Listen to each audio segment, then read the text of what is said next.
नमस्कार दोस्तों। आज से कुछ ही दिन पहले एक लड़के के साथ ऐसी भयंकर घटना घट गई कि सुनकर आपका दिमाग काम करना बंद कर देगा। मैं लिटरली बता रहा हूँ, आप खाली उस लड़के की जगह खुद को इमेजिन करके देखिए। उस घटना में ये सोचकर देखिए कि ये सब कुछ टचवुड भगवान ना करे कभी ऐसा हो। ये सोच कर देखिए केवल कि ये सब कुछ आपके साथ घटा था। ये दरअसल तन्मय नाम के लड़के की कहानी है। अपने घर पे एक रात पूरी तरह से अकेला था। इसके मम्मी पापा भैया दीदी जितने भी घर पर लोग रहते थे, सारे के सारे लोग किसी एक शादी में गए हुए थे। जी हाँ, अभी जस्ट जो शादी का जो टाइम है वो ख़त्म हुआ ना, उससे थोड़ी पहले की ही घटना है। शादी में गए हुए थे और इसको बहुत ज़्यादा बोर लग रहा था। इसके लिए इसकी मम्मी ने घर पर खाना बनाकर रख दी थी और इसे शादी में इसलिए लेकर नहीं गए थे क्योंकि इनके घर पर कुछ दिन पहले कोई तो भी पूजा हुई थी और उस पूजा के चक्कर में अपने घर पर ताला नहीं लगाया जा सकता कुछ दिनों तक। बिल्कुल घर बंद नहीं रहता है। कहा जाता है कि माता लक्ष्मी का आवागमन होता है घर पे, इसलिए उस पीरियड में घर को बंद नहीं किया जा सकता। इसलिए तन्मय को शादी में अपने साथ लोग लेकर नहीं गए थे कि तन्मय रहेगा तो ताला नहीं लगाना पड़ेगा। खाना वाला तन्मय ने खा लिया था और बैठे बैठे बहुत बोर हो रहा था। नींद भी नहीं आ रही थी। शायद बहुत दिनों बाद ये अपने घर पर अकेला था, इसलिए चिंता भी लगी हुई थी शायद, और एक बेचैनी भी थी अजीब सी। बेचैनी आज इतनी क्यों थी ये तन्मय को समझ में नहीं आ रहा था। रात के तकरीबन 12:30 बजे के आसपास तन्मय अपने बेस्ट फ्रेंड यश को फ़ोन लगाता है और उससे लंबी बात करने लगता है कि यश नींद नहीं आ रही है, ऐसा वैसा वैसा ऐसा दुनिया भर की बातें करने लगता है। यश और तन्मय क्लास 4th से एक दूसरे के दोस्त थे भाई। बहुत गहरी दोस्ती थी। दुनिया भर की बातें दोनों एक दूसरे से शेयर करते थे। जो बातें एक अपने माँ बाप से भी ये शेयर ना कर पाए, वो आपस में डिस्कस कर लिया करते थे कि मेरी लाइफ में ऐसा चल रहा है वैसा चल रहा है। बातचीत करते करते बहुत रात हो गई और थोड़ा सा अपने तन्मय का गला सूखने लगा। तन्मय यश से बोलता है कि यश तू रुक 2 मिनट में पानी पी कर आया। उसने अपना मोबाइल ना जहाँ पर बैठा हुआ था वहीं पर छोड़ दिया, लेकिन मोबाइल ऑन था और अंदर किचन में पानी पीने के लिए चले गया। फ़ोन में अभी भी अपना यश बना हुआ है और इंतज़ार कर रहा है कि तन्मय पानी पी के और मुझसे वापस से बात करे। लेकिन तन्मय किचन तक ही पहुंचा होगा, उतने में यश को फ़ोन में कुछ तो भी खुसफुसाने की आवाज़ सुनाई दी। एक अलग सी लैंग्वेज में कुछ तो भी खुसफुसाने की आवाज़। तो ये चीज़ अपने यश को बहुत वियर्ड लगी कि अभी तक तो तन्मय कह रहा था कि वो अपने घर पर पूरी तरीके से अकेला है। मम्मी पापा भैया दीदी घर पर कोई भी नहीं है। तो ये आवाज़ मुझे किसकी आई? इसने बोला, भाई हेलो, आप कौन कौन आप क्या बोल रहे हैं? कहाँ चले गया तन्मय? कि इतने में तन्मय आ गया। तन्मय ने मोबाइल उठाया। हाँ भाई, बहुत ज़ोर की प्यास लग गई थी, इतनी देर से बात कर रहा था तो गला सूख रहा था। यश बोलता है वो तो ठीक है, पानी पी लिया वो तो ठीक है यार। तो जब पानी पीने के लिए किचन में गया होगा तब मुझे अचानक से तेरे फ़ोन में से किसी की आवाज़ सुनाई दी, कुछ खुसफुसाने की एक अलग सी लैंग्वेज में। क्या मम्मी पापा घर पर आ गए हैं? वो कुछ बोल रहे थे क्या? तन्मय बोलता नहीं भाई, घर पे मैं पूरी तरह से अकेले हूँ और मेन दरवाज़ा भी बंद है। खिड़की विड़की से भी किसी का आने को ही चांस नहीं है। तुझे किसकी आवाज़ सुनाई दी? यश बोलता है एक काम कर भाई, तू जल्दी से अपने घर पर एक एक कोना चेक कर, कोई चोर वोर तो नहीं घुस गया है। वो लोग कुछ बात कर रहे हो फ़ोन के पास आके और मैंने क्लियर आवाज़ सुन लिया, पकड़ लिया। ये बोलता है हाँ भाई, मुझे डर लग रहा है, मैं चेक करता हूँ। वो फट फट फट फट फट लाइट चालू की अपने घर की और एक एक कोना छान छान कर देखा है। कोई चोर चार नहीं मिले। तो अपना तन्मय यश से कहता है कि यश, हो सकता है तुझे कोई गलत फहमी हुई हो। देख, कई बार ऐसा हो जाता है। बहुत रात हो गई है और तेरी इतने बजे तक गहरी नींद में सोने की आदत है। आज तू जाग रहा है, दुनिया भर की हम बातें भी कर रहे हैं और बातों चीतों में थोड़ा सा भूत प्रेत की भी टॉपिक निकला था, तो तेरे दिमाग में ऐसा कुछ तो भी वहम आया होगा। कुछ आवाज़ नहीं आ रही है। अब एक काम करते हैं, मैंने तेरा बहुत टाइम वेस्ट कर दिया अपनी बोरियत के चक्कर में। तू जाके मस्त सो जा और मैं भी देखता हूँ मोबाइल में कोई तो भी मूवी वूवी या सीरीज़ वगैरह लगाकर थोड़ा टाइम पास करूँगा, फिर मैं भी सो जाऊँगा। यश ने बोला ये अच्छा आइडिया, सोता हूँ यार अभी मैं। वो सोने के लिए चले गए अपने बिस्तर में। अभी अपना तन्मय थोड़ा टाइम पास करने लगा, मोबाइल में कोई सीरीज़ वीरीज़ देखा और फिर सोचा सो जाता हूँ। मोबाइल साइड में रखा और फिर सोने लगा। कि उसको अब कान में कुछ खुसफुसाने की आवाज़ सुनाई दी। शायद यही खुसफुसाहट यश को भी फ़ोन में सुनाई दी होगी। घर के सारे लाइट्स बंद थे। तन्मय अपना मोबाइल साइड में रखकर प्रॉपरली लॉक करके सोने के लिए तैयार था कि अचानक से ऐसी आवाज़ सुनाई दी। ये बड़बड़ा कर उठा, चादर वादर फेंक दिया। ए, कौन है कौन है कौन है, कौन मेरे कान के पास आया, ऐसा बोल के तुरंत उठा और बेड के पास ही लाइट चालू करने की बटन थी, उसने लाइट फाइट चालू की और देखने की कोशिश करने लगा, लेकिन इसे कोई ना दिखाई दे। लिटरली कोई भी नहीं था। लेकिन ये आवाज़ किसकी थी? ये फिर सोने जाता, फिर खुसफुसाने की आवाज़ सुनाई देती, फिर सोता, फिर आवाज़ आती। ये आवाज़ कम से कम 11 से 12 बार इसको रिपीट हुई है। ये मुंह धोने गया तो मुंह धो के ऐसा मुंह पोंछ ही रहा था कि फिर से वो आवाज़ सुनाई दी। देखो, वहम एक बार होता है, 2 बार होता है, 3 बार होता है, 4 बार भी हो जाता है, अरे कभी कभी तो 10 बार भी हो जाता है, लेकिन इसके साथ 12-13 बार अब हो चुका था। इसका दिमाग खराब हो गया। बोला कुछ तो मैटर खराब है जो मैं समझ नहीं पा रहा हूं। रात के 3:30 बज चुके हैं इतनी पंचायत करते करते। 3:30 एग्जैक्ट तो नहीं हुए थे, लेकिन हाँ 3:20 के आसपास का समय हो चुका था। मेरे को बहुत डर लग रहा है, क्या करूं क्या नहीं, कुछ समझ में नहीं आ रहा। उसने सोचा मैं फिर से अपने दोस्त यश को फ़ोन करता हूं और बोलता हूं कि भाई कैसे भी करके तू घर पर आ जा, मैं घर पर अकेला और मुझे कुछ ठीक नहीं लग रहा है। वो अपना मोबाइल उठाया और यश को फ़ोन करके सारी बात बताने लगा। यश, मुझे ऐसा लग रहा है जो तूने फ़ोन में खुसफुसाहट सुना था वो मैं रियल में सुन रहा हूँ। मेरे घर पर कोई तो ऐसा है जो मुझे दिखाई नहीं दे रहा है। भाई, बड़ी खतरनाक किसी की प्रेजेंस फील हो रही है, लेकिन साला देख नहीं पा रहा हूँ उसको। तू समझ नहीं रहा है कि मैं इस समय क्या एक्सपीरियंस कर रहा हूँ। तू जल्दी से मेरे घर पर आ जा भाई। यश बोलता है भाई तेरे घर आ तो गया होता, लेकिन मेरी बाइक भी बाजू वाले अंकल जी कहीं लेके गए हुए हैं।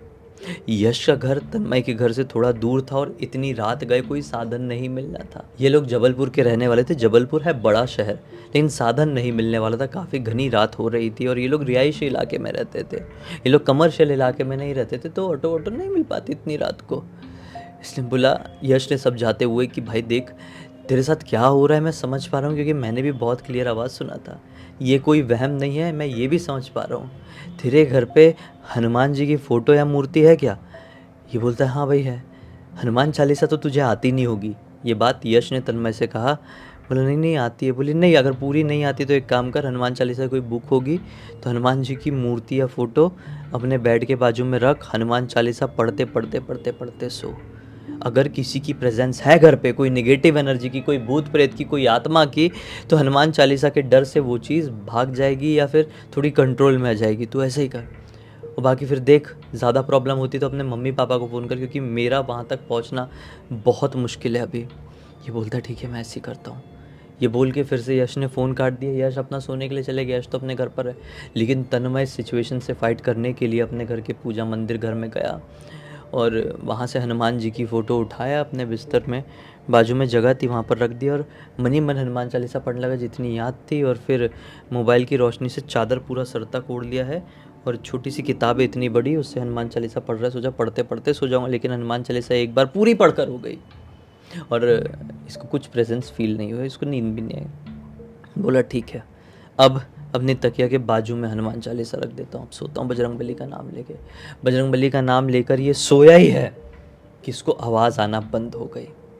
आवाज़ आना तो बंद हो गई, वो चीज़ उस समय शायद उसके आसपास रही होगी, वो चीज़ तो दूर भाग गई। लेकिन सपनों की दुनिया से कौन ऐसी एनर्जीज, ऐसी एंटिटीज़ को रोक पाएगा?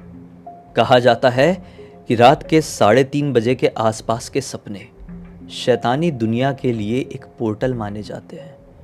दरअसल शैतानी दुनिया की जो शक्तियाँ होती हैं, जो भूत प्रेत होते हैं, वो सपनों के रास्ते से ही हमारी दुनिया में आते हैं।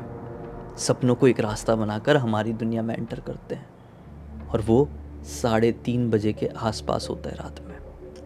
3:03 से लेकर 3:40 तक का समय इंसानों के लिए सबसे ज़्यादा वल्नरेबल समय माना जाता है। इंसान उस समय सबसे ज़्यादा कमज़ोर कहलाता है, चाहे फिज़िकली का हो, मेंटली का हो, किसी भी रूप में किसी भी दुनिया के कंपैरिजन में इंसान बहुत कमज़ोर होता है, इसलिए ज़्यादातर लोगों की मृत्यु सोते सोते उसी वक्त होती है, और इसलिए ज़्यादातर लोग पोजेस उसी वक्त होते हैं सोते सोते।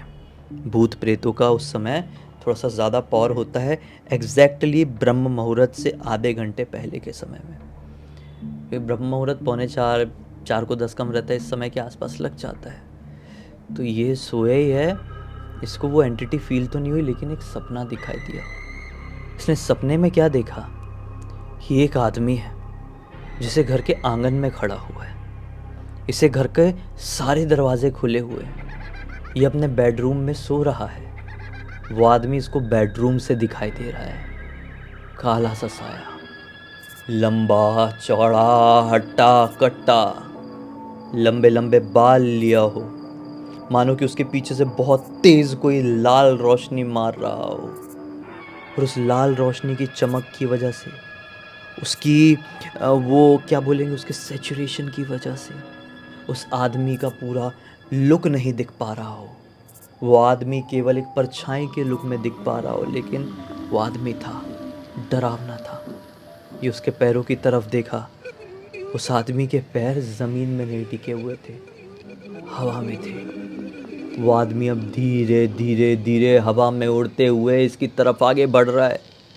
आंगन से वो हॉल में एंटर कर दिया, हॉल से वो पैसेज एरिया में, पैसेज एरिया से वो झटके में बेडरूम में पहुंचा तो हरा करके चिल्ला के उठा डर के मारे। शिट बोला, सपने में इतना भयंकर सपना, इसकी ऐसी की तैसी मारू। जैसी ये चीख के उठा है कि इसकी नज़र अपने लेफ्ट तरफ पड़ी, जैसे कोई भी सो रहा है, ओह करके ऐसा उठा। लेकिन जैसे ही उठा उसको रियलाइज हुआ, शिट यहाँ पर कोई खड़ा हुआ है। ये इसको कौन दिखाई दिया मैं आपको बताऊं, एक आदमी, इसके 2 दांत इस तरीके से निकले हुए हैं, ये वाले है ना, ये ऐसे टेढ़े होके निकले हुए हैं। उसके जो बाल है वो लंबे लंबे, आज मैंने भी करली बनाने की कोशिश किया कि आपको थोड़ा सा फील दे सकूं, करली करली लंबे लंबे।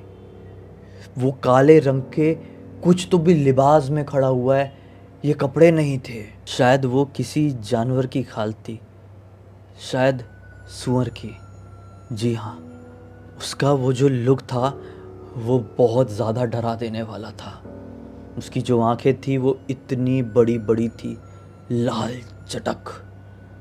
और क्या एक्सप्लेन करूँ मैं, उसकी जो नाक थी, नाक ये ऐसा शेप में था ही नहीं, खाली यहाँ पे 2 गड्ढे थे बस, ऐसा प्लेन। और इसका जो स्किन कलर था वो कोयले की तरह था, लेकिन एक अलग सी रोशनी में वो चमक रहा था, एक लाल रंग की रोशनी में। इसको कुछ समझ में नहीं आया। वो धीरे धीरे करके इसके पास बढ़ने लगा। ये वहीं पर बैठा हुआ उसको देखकर जम गया है, क्योंकि ये समझ नहीं पा रहा है कि ये सपना है या सच्चाई है। वो एकदम इसके ऐसा पास में आया है, फक से ऐसा करके उसके नाक में बहुत ज़ोर की चोट लगी है, बहुत ज़ोर की चोट थी, ऐसे इसके आर पार हुआ शायद, और ये गिर गया। उसको फिर कुछ नहीं मालूम।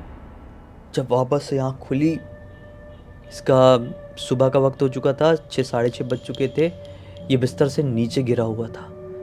डर के मारे इसने तुरंत मोबाइल उठाया, अपने पापा को फ़ोन किया, पापा घर पे मुझे कुछ ठीक समझ में नहीं आ रहा है, आप कितने बजे आ रहे हो, मुझे खाली इतना बताओ, फालतू बातें नहीं।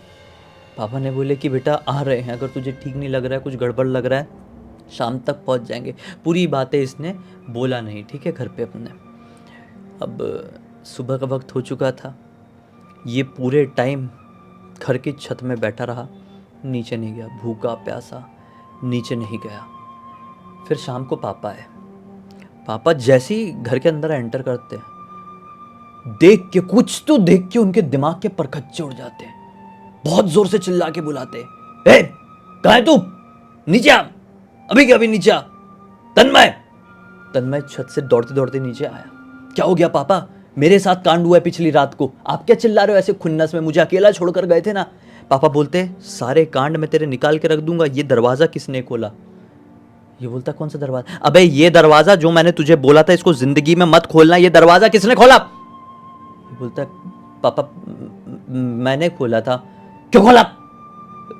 चिल्ला क्यों रहे हो? वो मैं बाहर निकला था शाम के वक्त अपने दोस्त से बात करते करते, तो इस कमरे के अंदर से कुछ बहुत अच्छी खुशबू आ रही थी।